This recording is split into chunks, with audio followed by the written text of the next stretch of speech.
In this video, I'm going to show you how to use the joins command in assembly. Here we have two parts. This part, connecting rod, is grounded. You can see the thumbnail in here, so you cannot move it. This part, the rod cap, is not grounded, so you can move it. So when you use the joins command, it is important to first select the one that's not grounded. Let me show you what will happen if I select the one that's grounded. You will see this message, and you say a grounded component is select to move. If you accept that, and when you select the second component, it will move this part to here. So this means that you will lose the origin. So if I accept that, now you can check the origin. So the origin of that part is here. Now the origin of the assembly is here. So you are shifting the origin. So let me undo it. So now you can see the origin, they are the same. Let me repeat the join command. So this time I'm going to select the one that's not grounded, and then I'm going to select the one that is grounded. Now keep in mind I'm using automatic. So the minute I click here, Inventor will assume which one the best commands that you should use, and we do that rotational. In this case, I'm going to say yes. Okay. So what will happen is now this part is allowed to move. Undo. I'm going to show you another command. Joins. In this case, I'm going to use something else. So again, they both put together. If you just want the parts goes together, you can simply use a rigid command. Now when you apply, this will not move because they are joined together. Now if you undo this, unground this, you can move the entire assembly. Let me go back, go back, go back. I want this back again. So I'm going to delete this rigid command. I'm going to show you another one. So this time I'm going to show you cylindrical.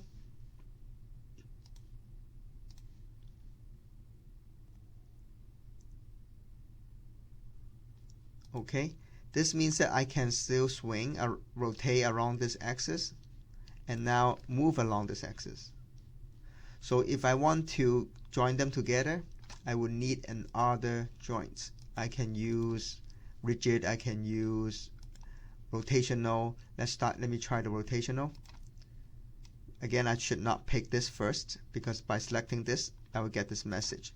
So rather, I will select this. If you look at the other view, basically right here and right there.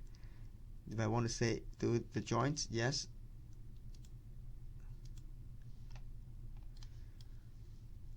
And OK.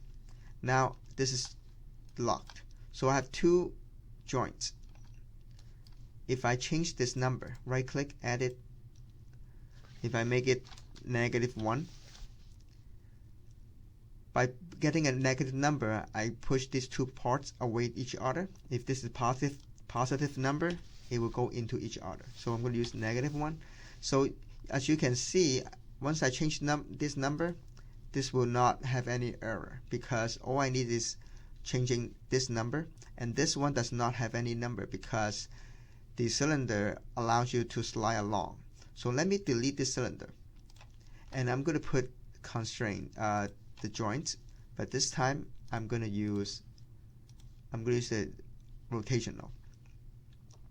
Now you can see the rotational automatically assume this is 0, and then if I say yes, it will give me an error.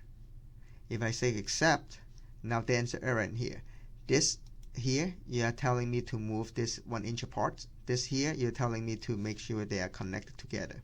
So having two rotational can confuse the program. So it's easier to just use one. Delete. And if you want to have a control, you can use the cylindrical.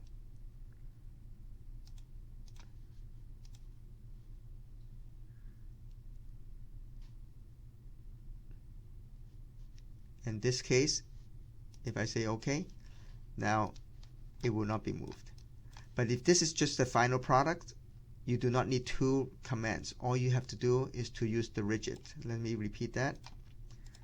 If this is your final product, all you have to do, select this, select that, and say rigid.